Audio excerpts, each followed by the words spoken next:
Derek Langston just wanted to get home. He'd spent the last 6 days in a cramped rental car outside a warehouse on the edge of Atlanta, watching, waiting, taking notes. No sleep, bad coffee, and the kind of silence that gets inside your bones. Now all he craved was his own bed, a hot shower, and maybe 20 minutes with his eyes closed before the next case landed on his desk. He boarded the flight in his usual plain clothes, dark jeans, a soft gray sweater, and a worn leather jacket that had seen better years. No flashy logos, no obvious gear, just a tired man heading home after a long week. He kept his head down, nodded politely at the gate agent, and found his window seat in row 14. The woman already seated in 14A didn't look at him at first. But the moment he sat down, he felt it. The subtle shift in her posture, the way her hand tightened around the strap of her purse like it might leap off her shoulder and run away. She inched her knees toward the aisle, putting as much space between them as the narrow seat allowed. Derek didn't react. He'd been here before, too many times to count. He pulled out a paperback novel, something light, a mystery with a dog on the cover, and opened it to the page he'd dog-eared the night before. The plane taxied slowly toward the runway, and the hum of the engines filled the cabin. Outside, the Georgia sun glinted off the tarmac. Everything felt normal, peaceful even. Then it started. First a sigh, then a muttered comment to no one in particular. Unbelievable.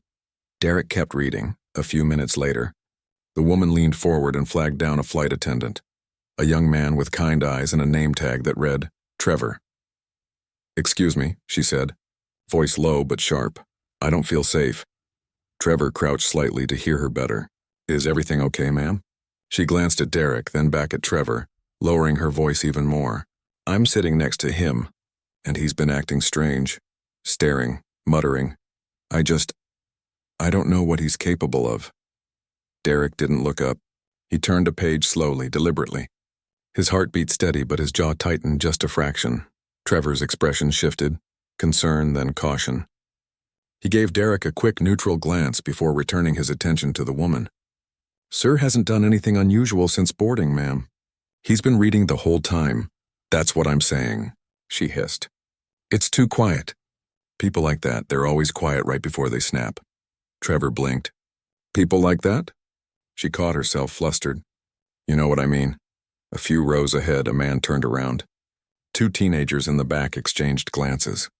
The cabin, once calm, now hummed with a different kind of tension, one laced with discomfort and unspoken judgment. Trevor stood up straighter. "Ma'am, unless there's a direct threat or disruptive behavior, we can't move passengers mid-flight. Seating is fixed once we're airborne, but I'm telling you, I feel unsafe." Her voice rose, drawing more attention. "Why isn't anyone listening to me? Is it because I'm a woman? Or because of... You know?"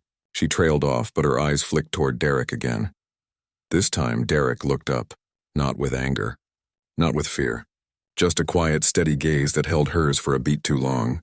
She looked away first. Trevor took a breath. "I understand your concern, but I've observed this passenger since boarding. He's done nothing wrong. In fact, he's been one of the most respectful travelers we've had today." She crossed her arms. "Fine, but if something happens, it's on you." The plane lifted off the ground, Atlanta shrinking below. Clouds drifted past the window. Derek closed his book gently and rested it in his lap. He didn't open it again. For the next hour, the woman fidgeted.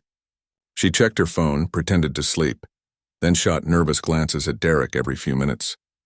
Once, she whispered something to the passenger across the aisle, a man in a baseball cap who just shook his head and turned away. Derek stayed still, calm. He thought about his niece's birthday next week, about the jazz playlist waiting on his phone, about how he used to love flying before every trip became a test of patience and prejudice. Then, halfway through the flight, she did it again, this time, louder. "I need to speak to the captain," she announced, standing up abruptly. "This man is making me extremely uncomfortable." "I want him removed." Trevor rushed over. "Please sit down, ma'am. We're at cruising altitude. We can't—" "I don't care," she snapped. "He's dangerous. Look at him." He hasn't said a word. "That's how they operate." A hush fell over the nearby rows. Some passengers looked down. Others stared openly. One woman pulled her child closer. Derek finally spoke. His voice was low, calm, but carried clearly through the cabin. "Ma'am," he said, "I've been sitting here reading a book about a detective and his golden retriever. I haven't looked at you once since I sat down. I haven't spoken to anyone. I just want to get home," she sputtered. You can't prove that." "I don't have to," he said softly. "But maybe ask yourself why you assumed the worst the second you saw me." She sat down hard, face flushed. Trevor leaned in, voice barely above a whisper. "Sir, are you okay?" Derek gave a small nod. "Just tired." Up in the cockpit, the captain had been monitoring the situation through the intercom. After a brief radio call with ground operations, his voice came over the speakers. "Ladies and gentlemen, this is your captain. Due to a reported passenger disturbance, federal authorities will meet us upon arrival in Chicago. Please remain seated with your seatbelts fastened. We appreciate your patience." A murmur spread through the cabin. The woman in 14A went pale. Derek didn't smile. He didn't gloat. He just looked out the window at the endless sky, his reflection faint in the glass. Tired eyes, quiet strength. A man who'd faced worse and still showed up. As the plane began its slow descent toward O'Hare, the woman turned to him one last time. I didn't mean—" Derek cut her off gently. "Save it." Then, almost to himself, he added, "You might want to rethink what you say next." Outside, the city lights of Chicago began to twinkle below. Blue and red flashed in the distance, waiting on the tarmac. And for the first time all flight, Derek allowed himself a small, weary sigh. It wasn't going to be a quiet trip home after all. The cabin stayed quiet after the captain's announcement, but it wasn't the peaceful kind of quiet.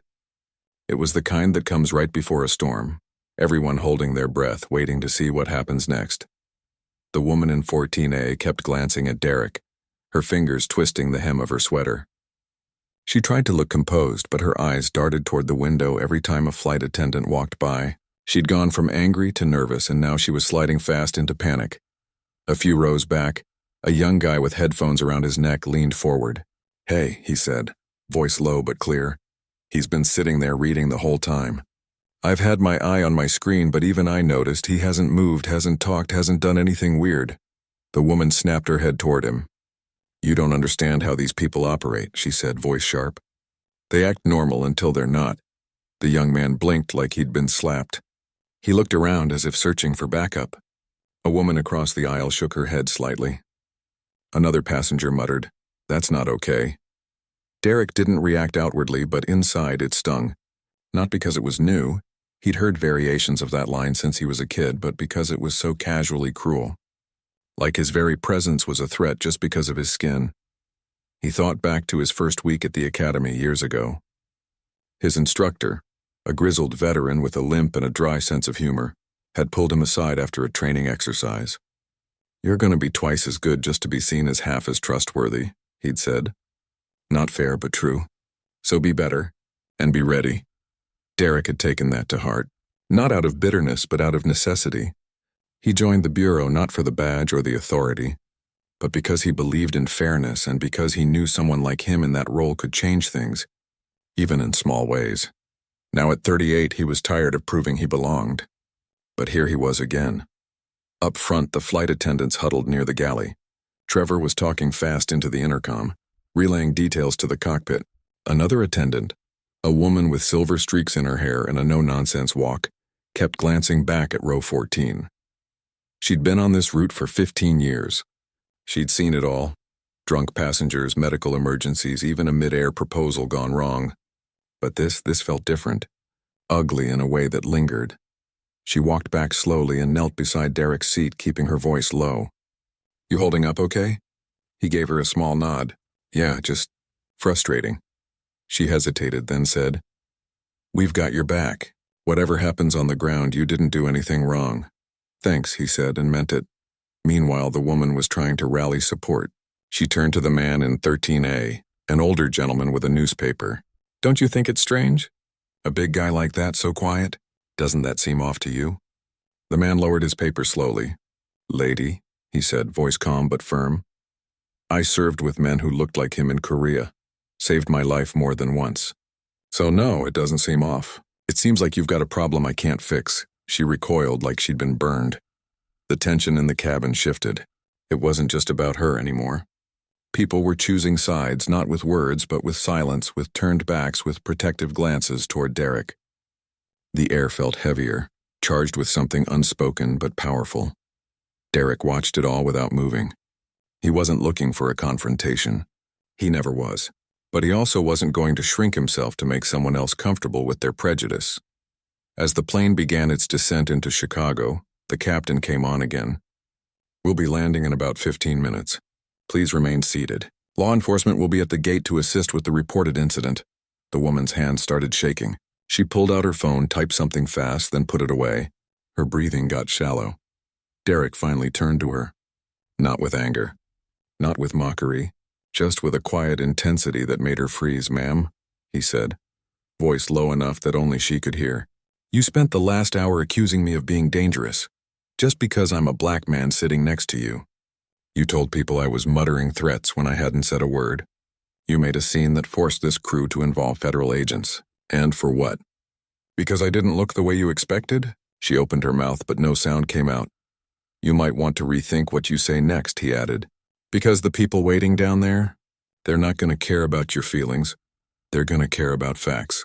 And the fact is, you created a disturbance based on nothing but fear, and that fear had a color." Her eyes filled with tears, but not the kind that come from regret, more like panic.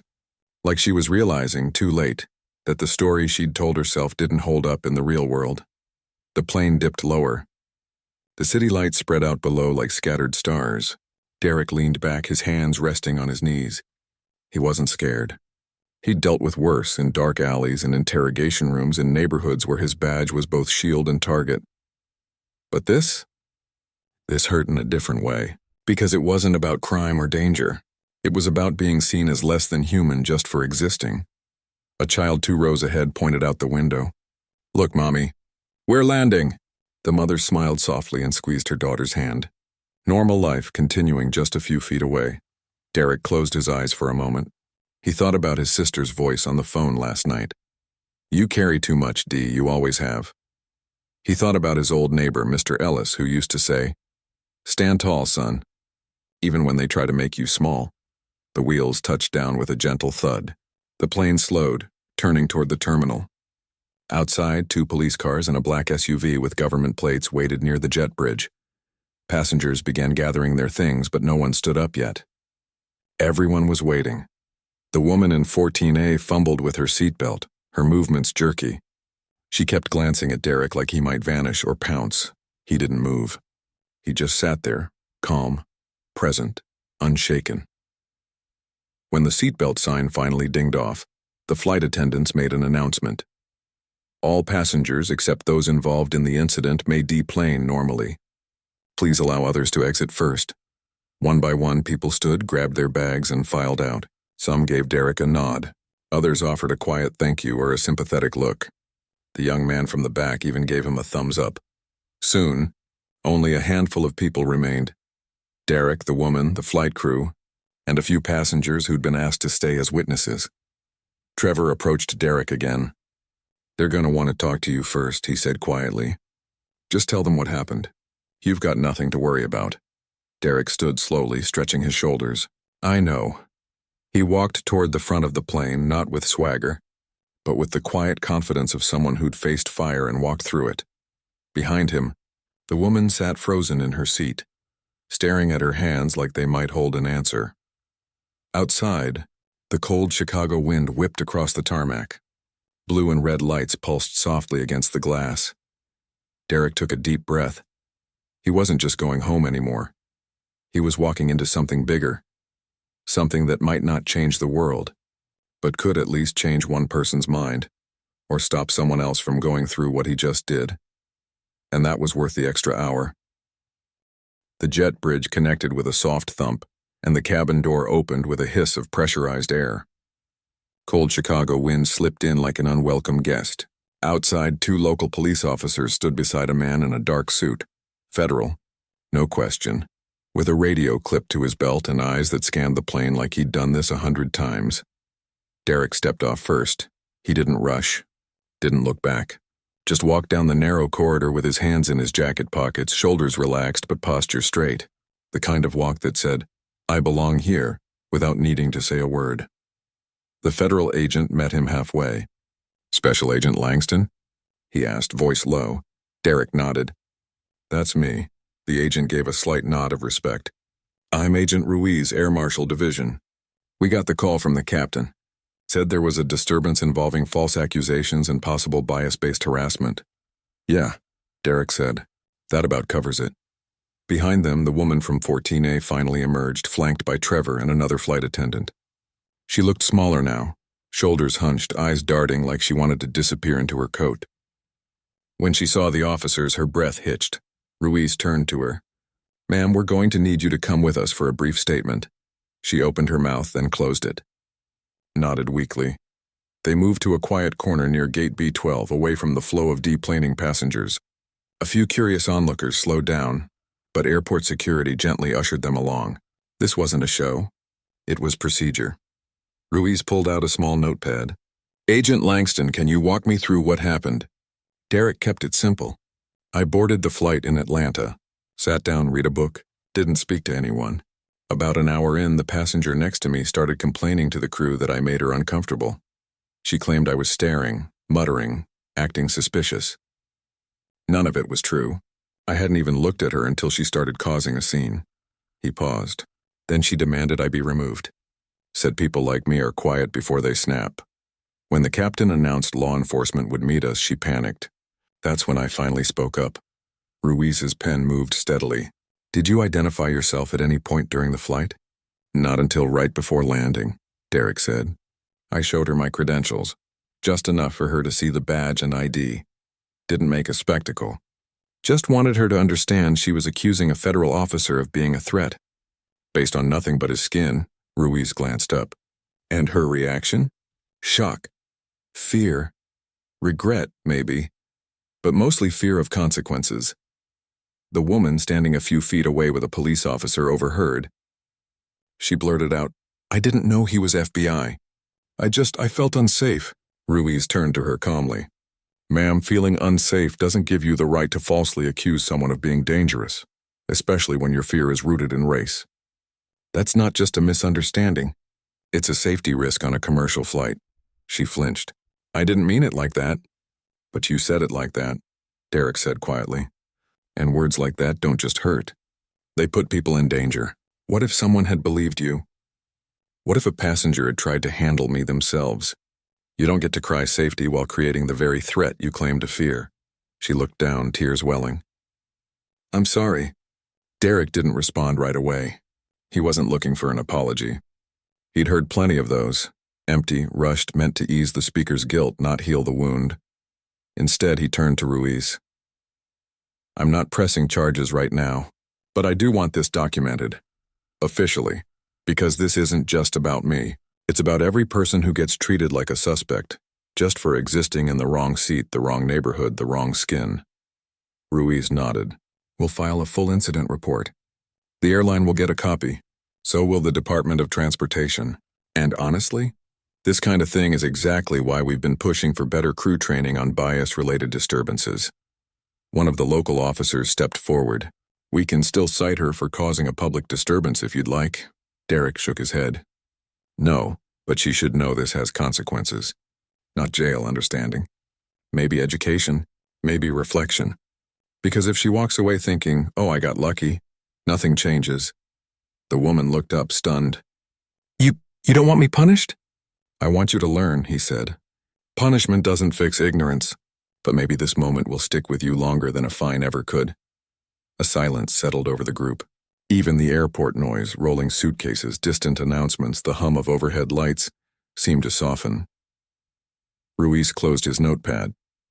"All right, we'll wrap this up formally in the next 24 hours. Agent Langston, you're free to go. Thank you for your composure up there." "That took serious restraint." Derek gave a small smile. "Part of the job." He turned to leave but paused. Looked back at the woman one last time.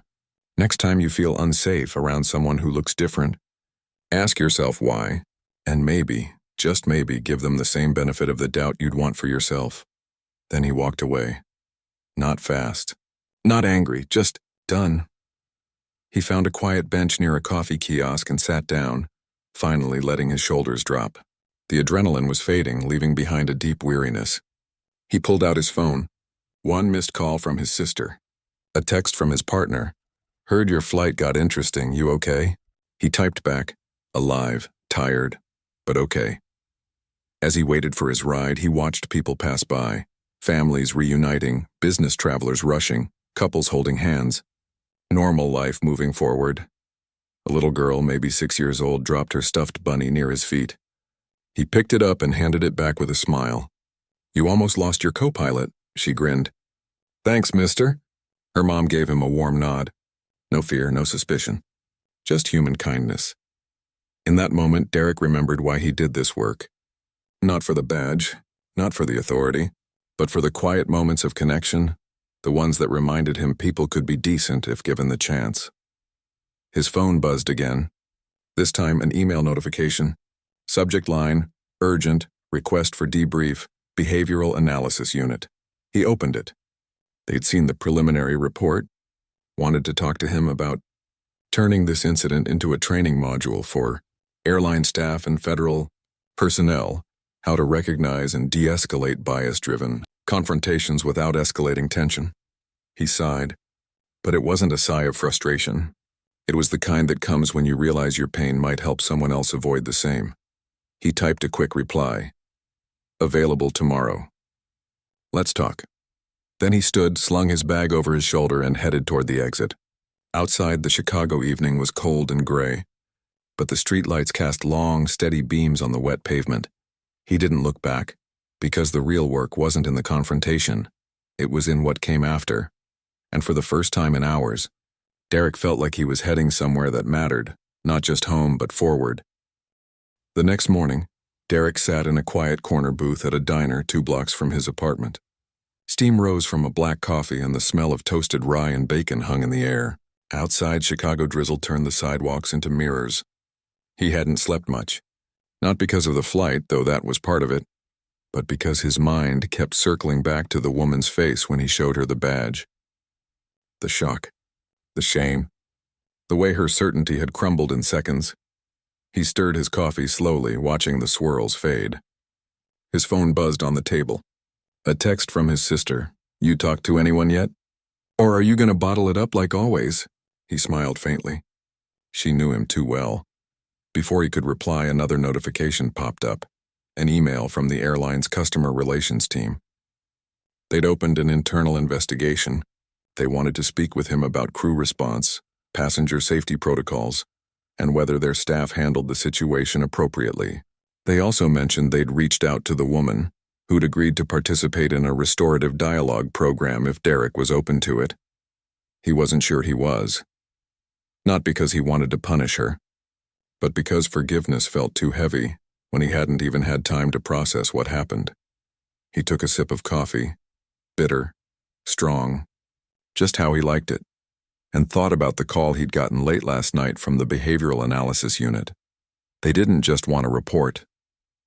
They wanted him in the room to help design a training scenario based on real experience, not as a victim, but as someone who'd stayed calm under pressure, who'd chosen de-escalation over confrontation, who'd used his position not to shame but to teach. That part felt right. Later that afternoon, he met with 2 agents from the unit in a small conference room downtown. No uniforms, no formal setup. Just 3 people with notebooks and a shared goal. They asked him to walk through every detail. The tone of the woman's voice, the body language of the crew, the moment he decided to reveal his badge. They weren't looking for drama. They were looking for patterns, triggers, missed opportunities for intervention. "What do you wish had happened differently?" one of them asked. Derek leaned back in his chair. "I wish the crew had been trained to recognize when a safety concern is actually bias in disguise. Not every complaint is equal. Some come from fear. Others come from prejudice dressed up as fear. There's a difference," they nodded, took notes, asked thoughtful questions. No judgment, just listening. By the end of the meeting, they'd outlined a pilot program, a 20-minute module for airline staff that used anonymized real cases, like his, to teach how to respond when a passenger makes racially charged accusations. It would include scripts, body language cues, and clear escalation paths that protect both the accused and the flight's safety. Derek agreed to review the draft. Quietly, he felt something shift inside him, not relief exactly, but purpose. Like the ugliness of that flight could become something useful. Meanwhile, the woman, whose name he still didn't know, was dealing with her own fallout. She'd been contacted by the airline that morning. No fines, no legal action, but her frequent flyer account was suspended indefinitely. She'd also been required to complete an 8-hour online course on unconscious bias and civil rights in public spaces before she could fly with them again. And if she wanted to appeal the suspension, she'd need to submit a written reflection on her actions and attend a live session with a diversity facilitator. At first, she'd been furious, called it overreach. But then she watched the passenger's phone video, the one that had quietly spread online. In it, Derek sat perfectly still while she ranted. He didn't raise his voice, didn't glare, just waited, and when he finally spoke, it wasn't with anger but with quiet disappointment that cut deeper than any insult. She replayed that clip 3 times. The third time, she cried, not because she was caught, but because she saw herself clearly for the first time in years, how her fear had turned into cruelty, how her assumptions had put an innocent man at risk, how easily she'd let prejudice speak for her. She started the bias course that night. Back in Chicago, Derek returned to his apartment as dusk fell. He changed into sweatpants, heated up leftover soup, and sat on his couch with the TV on low. A documentary about jazz musicians played in the background, but he wasn't really watching. He was thinking about his niece's school project. She was writing about heroes in everyday life. He'd told her to interview a teacher or a firefighter. She texted back, "What about Uncle D?" He'd laughed it off. But now, sitting alone in the quiet, he wondered, was it possible to be a hero just by refusing to become what people expect you to be? His phone rang. It was his partner again. "You doing all right?" the voice asked. "Getting there," Derek said. "It's weird. I didn't do anything special. Just sat in a seat and stayed calm. But now people are acting like I climbed a mountain. Maybe because most people wouldn't have stayed calm," his partner said gently. "Most would have yelled back. Walked off the plane, lost it. You didn't. And that matters." Derek was quiet for a moment. "I just didn't want to give her the satisfaction of proving her wrong by becoming what she feared." "Exactly," his partner said. "That's the hard part. Choosing dignity when the world gives you every reason to drop it." They talked for a few more minutes about work, about weekend plans, about nothing important. But it was the kind of conversation that reminded Derek he wasn't alone. Later, as he brushed his teeth before bed, he caught his reflection in the mirror. Tired eyes, a line between his brows that hadn't been there 5 years ago. But also something else: steadiness, resolve. He thought about the young man on the plane who'd spoken up, the older veteran who'd shut down the woman's nonsense, the flight attendants who'd stood by him without hesitation. The world wasn't all bad. It was just uneven, full of people trying, failing, learning, and sometimes, just sometimes, doing the right thing when it mattered. He turned off the light and climbed into bed. The city hummed outside his window, cars, distant sirens, the occasional laugh from the street below. For the first time since the flight, he felt peace, not because the problem was solved. Racism didn't vanish because one woman took a course or one airline updated its training, but because he'd shown up as himself and hadn't let fear or anger steer him. And maybe, just maybe, that small act of grace would ripple further than he knew. He closed his eyes. Tomorrow, he'd review the training module draft. Tomorrow, he'd keep showing up. But tonight he let himself rest. 3 months had passed since that flight from Atlanta, and life had settled into a new kind of rhythm for Derek. The headlines had faded. The viral clip had slowed to a trickle of shares. But something quieter, more lasting, had taken root. He stood in the back of a training room at a major airline's crew academy, arms loosely crossed, watching a group of new flight attendants navigate a simulated passenger conflict. On screen, an actor played a woman insisting the man beside her be moved. "He just gives me a bad feeling," she said, voice tight with manufactured fear. "You know how it is." The trainees exchanged glances. One stepped forward. "Ma'am, I understand you're uncomfortable, but unless there's a specific safety issue, like yelling, threats, or physical actions, I can't ask another passenger to move based on a feeling." That wouldn't be fair, and it could actually create a bigger problem. Derek didn't move, but inside he exhaled. That line, simple, firm, grounded in policy, not panic, was exactly what he'd hoped for. It wasn't about shaming the accuser. It was about protecting the accused while keeping the whole cabin safe. This training module, recognizing bias in passenger complaints, was now required for every new crew member. It had started as a rough idea after his flight, shaped by late-night calls with behavioral experts, airline safety leads, and even a few retired flight attendants who'd seen decades of these situations go sideways. Derek had insisted it not be about him. No names, no dramatic reenactments. Just real tools for real people facing real tension at 35,000 feet. After the simulation, the instructor turned to the group. This scenario comes from an actual event. A federal agent was accused of being suspicious simply for sitting quietly.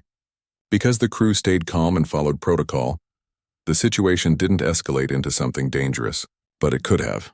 A young man in the front row raised his hand. Did the person who made the false report ever understand what they'd done? The instructor nodded.